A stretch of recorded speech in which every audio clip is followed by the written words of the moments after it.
Friends, welcome back to our channel. ಇವತ್ತಿನ ಈ ಒಂದು ವಿಡಿಯೋದಲ್ಲಿ ನಾವು ಸ್ಪರ್ಧಾತ್ಮಕ ಪರೀಕ್ಷೆಗೆ ಸಂಬಂಧಿಸಿದಂತೆ ಪ್ರಮುಖ ಪ್ರಶ್ನೆಗಳ ಬಗ್ಗೆ ಮಾಹಿತಿಯನ್ನು ನೋಡೋಣ.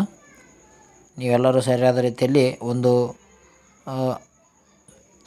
ಸ್ಟಡಿಯನ್ನು ಮಾಡ್ತಿದ್ದಾರೆ ಅಂತ ಅಂದ್ಕೊತೀನಿ.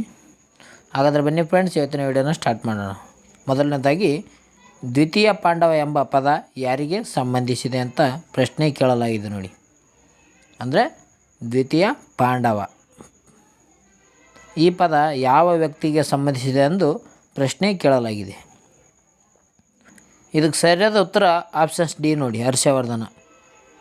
ಹರ್ಷವರ್ಧನನ್ನು ದ್ವಿತೀಯ ಪಾಂಡವ ಎಂದು ಕರೆಯಲಾಗುತ್ತದೆ ಅಂತ ಹೇಳ್ಬೋದು. ಯಾರಿಗೆ? ಹರ್ಷವರ್ಧನಿಗೆ. ಮುಂದಿನ ಪ್ರಶ್ನೆ ಹೋಗೋಣ.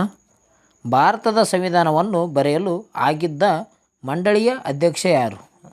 ಈ ಒಂದು ಸಂವಿಧಾನವನ್ನು ರಚನೆ ಮಾಡುವಲು ಆಗಿರುವಂಥ ಅಧ್ಯಕ್ಷ ಯಾರು ಅಂತ ಪ್ರಶ್ನೆ ಕೇಳಿದ್ದಾರೆ. ಅಂದರೆ ಸಂವಿಧಾನದ ಬರೆದಂಥ ವ್ಯಕ್ತಿ ಯಾರು, ಅದರ ಅಧ್ಯಕ್ಷತೆಯನ್ನು ವಹಿಸಿಕೊಂಡಿರುವಂಥ ವ್ಯಕ್ತಿ ಯಾರು ಎಂಬುದು ಪ್ರಶ್ನೆ ಆಗಿದೆ ನೋಡಿ. ಇದಕ್ಕೆ ಸರಿಯಾದ ಉತ್ತರ options B, doctor BR Ambedkar. ಇವರು ಕರಡು ಸಮಿತಿಯ ಅಧ್ಯಕ್ಷರಾಗಿರ್ತಾರೆ ಅಂತ ಹೇಳ್ತೀವಿ. ಡಾಕ್ಟರ್ BR ಅಂಬೇಡ್ಕರ್ ಇವರು ಸಂವಿಧಾನವನ್ನು ಬರೆದ ವ್ಯಕ್ತಿಯಾಗಿದ್ದಾರೆ. ಮುಂದಿನ ಪ್ರಶ್ನೆ ಹೋಗೋಣ.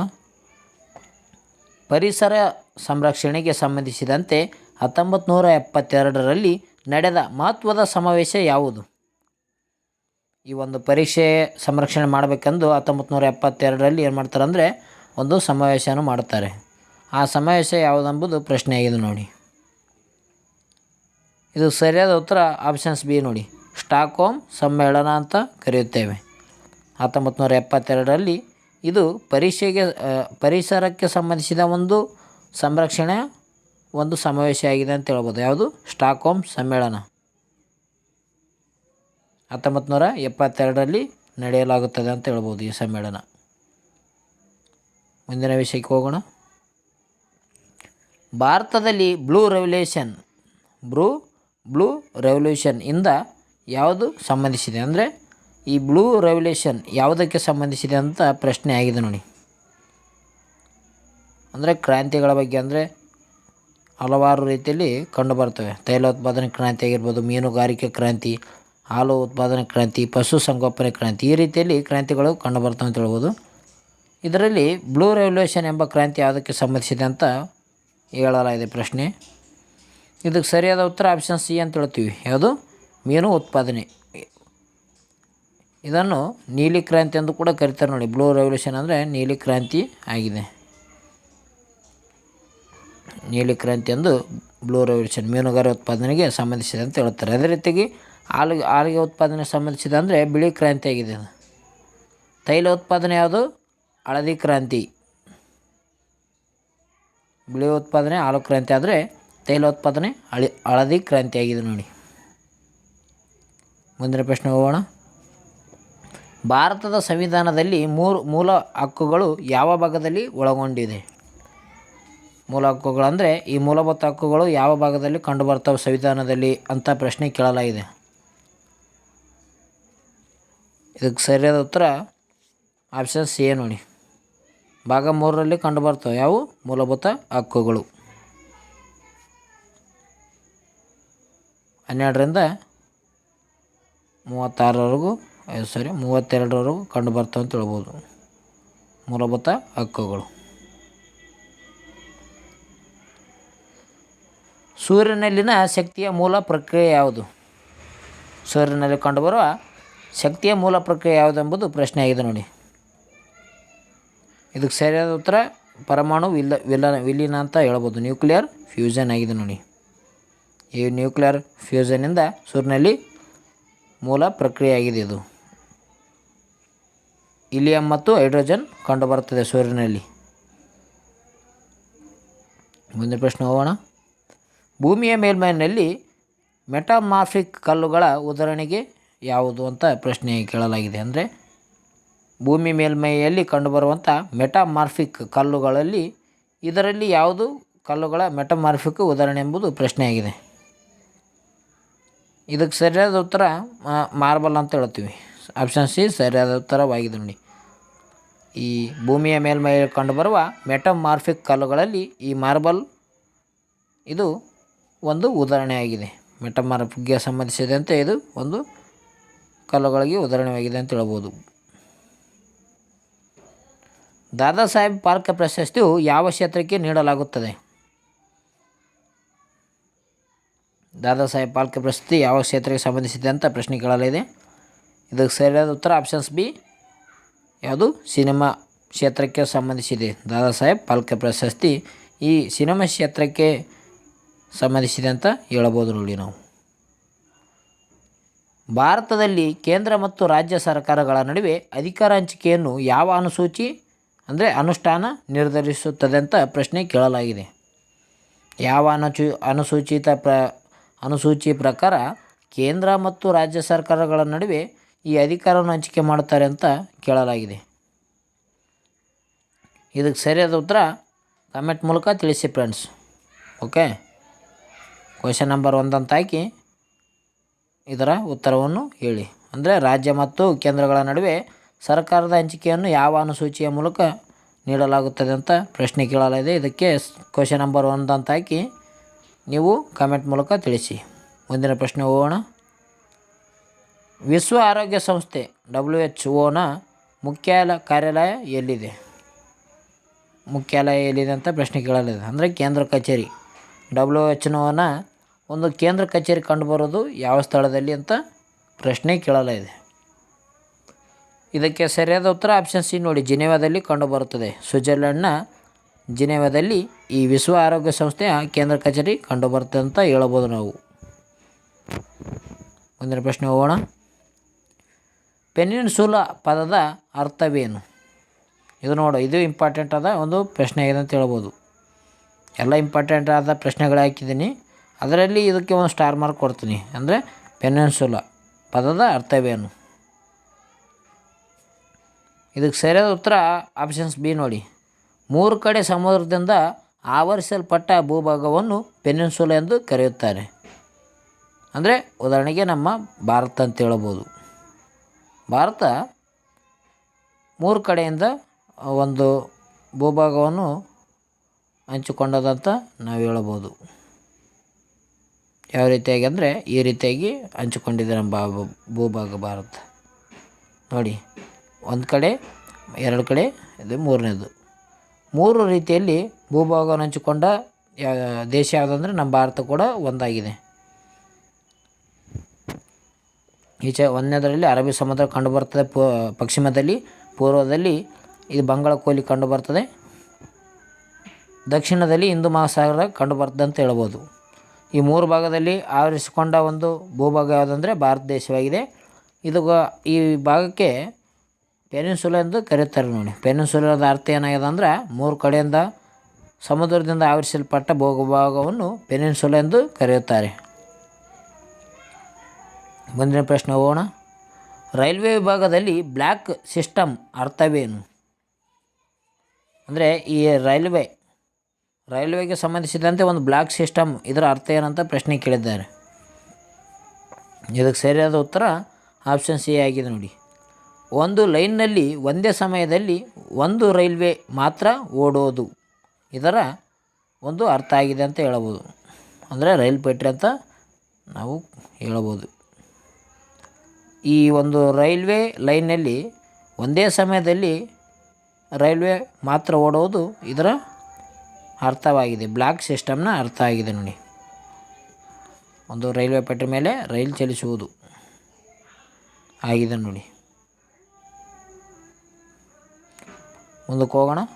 ಮುಂದಿನ ಪ್ರಶ್ನೆ, ಭಾರತದಲ್ಲಿ ಶ್ರಮ ನಿಯಮಗಳನ್ನು ಸರಳೀಕರಿಸಲು ಯಾವ ಕಾಯ್ದೆ ಜಾರಿಗೆ ಬಂದಿದೆ?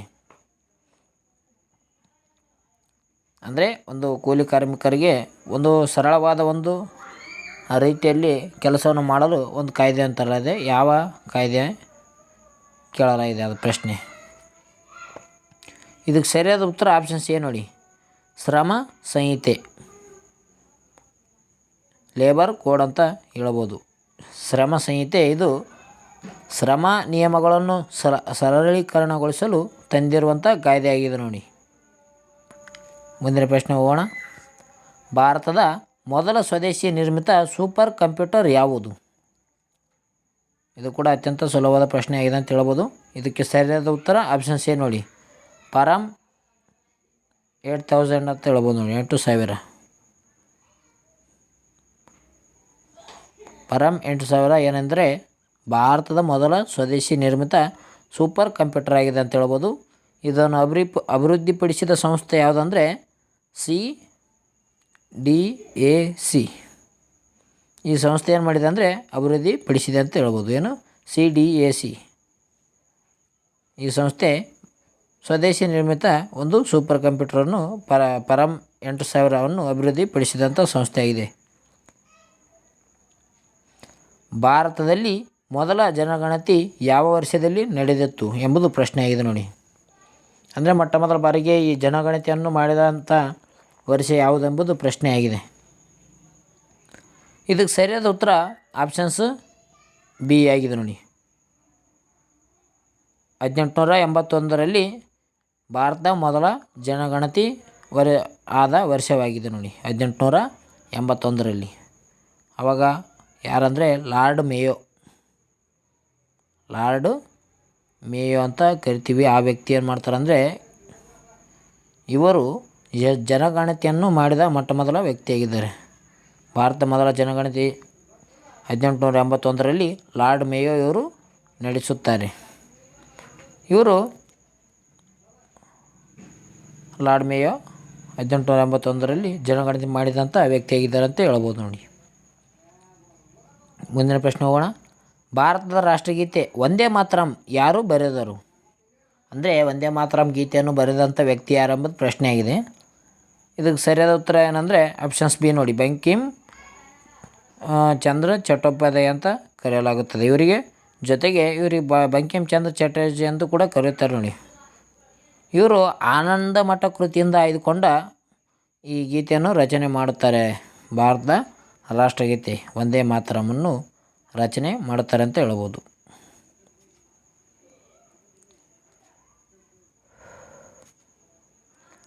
ಭೂಮಿಯ ಹವಾಮಾನ ಮಂಡಲದೊಳಗೆ ಓಝೋನ್ ಪದರ ಎಲ್ಲಿ ಕಂಡುಬರುತ್ತದೆ ಎಂಬುದು ಪ್ರಶ್ನೆ ಇದೆ ನೋಡಿ. ಅಂದರೆ ಓಝೋನ್ ಪದರ ಕಂಡುಬರುವಂಥ ಸ್ಥಳ ಯಾವುದು ವಾತಾವರಣದಲ್ಲಿ ಎಂಬುದು ಪ್ರಶ್ನೆಯಾಗಿದೆ. ಇದಕ್ಕೆ ಸರಿಯಾದ ಉತ್ತರ ಆಪ್ಷನ್ಸ್ ಬಿ ನೋಡಿ, ಸ್ಟ್ರಾಟೋಸ್ಫಿಯರ್. ಪ್ರತಿ ವರ್ಷ ನಾವು ಏನಂದರೆ ಈ ಓಝೋನ್ಗೆ ಸಂಬಂಧಿಸಿದಂತೆ ದಿನವನ್ನು ಆಚರಣೆ ಮಾಡಲಾಗುತ್ತದೆ.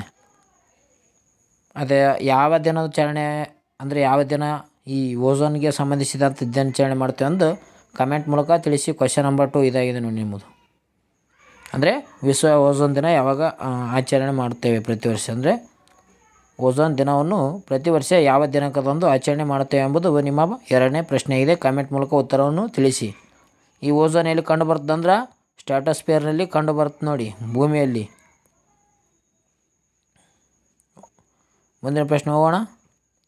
ಭಾರತದಲ್ಲಿ ಅತ್ಯಂತ ಹೆಚ್ಚು ವರ್ಷ ಪ್ರಧಾನಮಂತ್ರಿಯಾಗಿ ಸೇವೆ ಸಲ್ಲಿಸಿದವರು ಯಾರು? ಅಂದರೆ ಅತಿ ಹೆಚ್ಚು ಬಾರಿ ಪ್ರಧಾನಮಂತ್ರಿ ಆದಂಥ ವ್ಯಕ್ತಿ ಯಾರು ಅಂತ ಪ್ರಶ್ನೆ ಕೇಳಲಾಗಿದೆ. ಇದಕ್ಕೆ ಸರಿಯಾದ ಉತ್ತರ ಆಪ್ಷನ್ಸ್ ಸಿ, ಜವಾಹರ್ಲಾಲ್ ನೆಹರು. ಇವರು 1947ರಿಂದ 1964ರವರೆಗೆ ಒಂದು 17 ವರ್ಷ ಅಂತ ಹೇಳ್ಬೋದು ನಾವು. 17 ವರ್ಷಗಳ ಕಾಲ ಈ ಪ್ರಧಾನಮಂತ್ರಿಯಾಗಿ ಸೇವೆಯನ್ನು ಸಲ್ಲಿಸಿದಂಥ ವ್ಯಕ್ತಿಯಾಗಿದ್ದಾರೆ. ಯಾರು? ಜವಾಹರ್ಲಾಲ್ ನೆಹರು ಅವರು.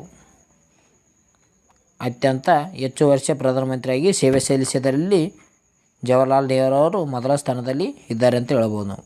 ಮುಂದಿನ ಪ್ರಶ್ನೆ ಹೋಗೋಣ. ಭಾರತದಲ್ಲಿ ಪ್ರಧಾನಿಯವರ ನೇಮಕದ ಪ್ರಕ್ರಿಯೆ ಯಾವುದು? ಅಂದರೆ ಪ್ರಧಾನಮಂತ್ರಿಯನ್ನು ನೇಮಕ ಮಾಡುವ ವ್ಯಕ್ತಿ ಯಾರೆಂಬುದು ಪ್ರಶ್ನೆ ಕೇಳಿದ್ದಾರೆ. ಯಾವ ರೀತಿಯಾಗಿ ಪ್ರಧಾನಮಂತ್ರಿಯವರನ್ನು ನೇಮಕ ಮಾಡುತ್ತಾರೆ ಎಂಬುದು ಪ್ರಶ್ನೆಯಾಗಿದೆ ನೋಡಿ.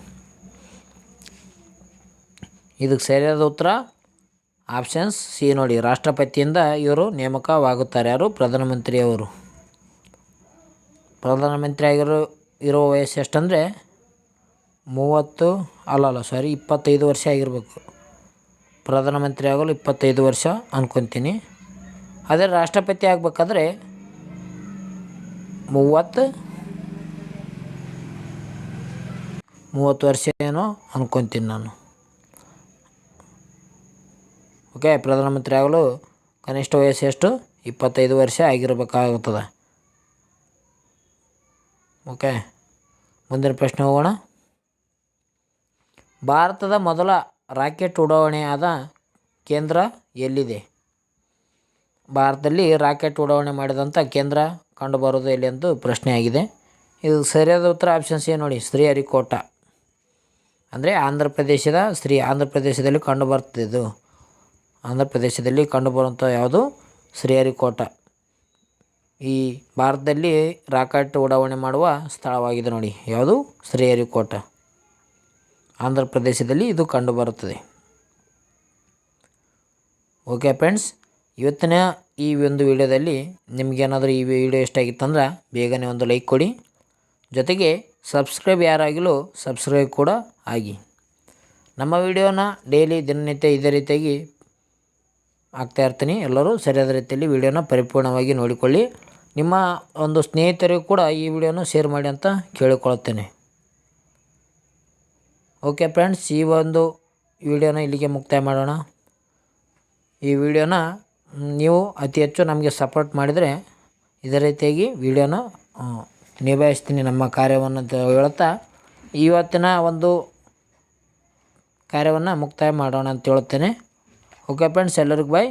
ನಿಮ್ಮ ಒಂದು ಸ್ಟಡಿ ಕಂಟಿನ್ಯೂ ಆಗಿರಲಿ ಅಂತ ಹೇಳುತ್ತೇನೆ. ಓಕೆ ಫ್ರೆಂಡ್ಸ್, ಎಲ್ಲರಿಗೂ ಬಾಯ್.